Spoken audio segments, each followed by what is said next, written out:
আপনাকে যদি বলা হয়, যে কোনো মানুষকে বলা হয়, ভাই আপনার জীবনের ব্যথা বেদনা কষ্ট দুঃখগুলো বলুন, আমরা প্রতিকার করার চেষ্টা করব। আপনি একেবারে গড়গড় করে 10-20টা বলতে পারবেন না? হুজুর বলেন না, বউ কথা শোনে না, ছেলে এইটা করে, মেয়ে এইটা করে, চাকরিতে এই অসুবিধা, এই সমস্যা, প্রতিবেশী এই সমস্যা করে, আছে না? এগুলো সবসময় মনে থাকে, ঠিক না বেঠিক? কিন্তু যদি আপনাকে বলা হয় আপনার জীবনের 10-20টা বড় বড় নিয়ামত বলুন তো, সহজে পারবেন নাকি? আমার জীবনে আবার নিয়ামত কি? কি নিয়ামত?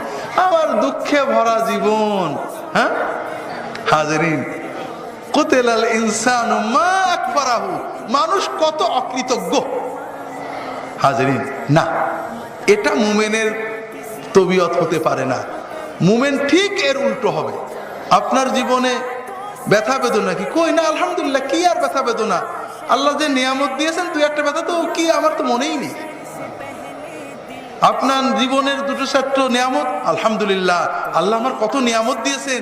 আমার সাথে যারা জন্মেছিল, আমার দেশে আমার ছোটবেলার বন্ধু কত খারাপ অবস্থায়, কারোর চোখ নেই, কানা হয়ে গেছে, বুড়ো হয়ে গেছে, মরে গেছে, আল্লাহ আমাকে অনেক ভালো রেখেছেন। আল্লাহ আমার ছেলের অমুক অমুক নিয়ামত, আমার বউ, কত লোকের বউ কত কিছু করে, আমার বউ আলহামদুলিল্লাহ এইটা করে, এইটা করে, এইটা করে। মুমিনের জীবনে নিয়ামতগুলো মনে থাকবে, কষ্টগুলো ভুলে যাবে।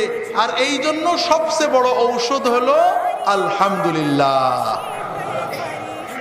হাজরিন, এই জন্য আপনাদের বলি, একটু জান ভরে মন ভরে আলহামদুলিল্লাহ বলা শেখেন, দেখবেন জীবনের কষ্ট অর্ধেক চলে যাবে, এমনি অটোমেটিক চলে যাবে।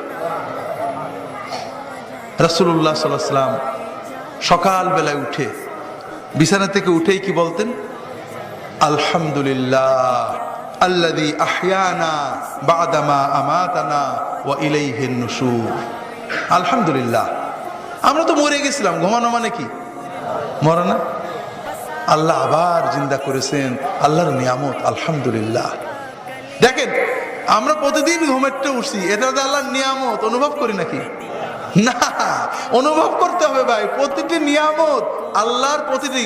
খুব সুন্দর নিঃশ্বাস নিয়েছেন, ফুলের সুগন্ধি পেয়েছেন, বউ এক গ্লাস পানি দিয়েছে, মেয়ে সুন্দর রান্না করে দিয়েছে, কাজের লোকটা একটা কাজ করেছে, বস একটু ভালো বলেছে, প্রতিটি রাস্তা দিয়ে হাঁটতে ভালো হেঁটেছেন, গাড়িতে একটা সিট পেয়েছেন, প্রতিটি নিয়ামত হৃদয় দিয়ে অনুভব করেন, মন দিয়ে, জান দিয়ে, মুখ ভরে, হৃদয় ভরে বলেন আলহামদুলিল্লাহ। একটু অভ্যাস করে দেখেন, জীবন পাল্টে যাবে।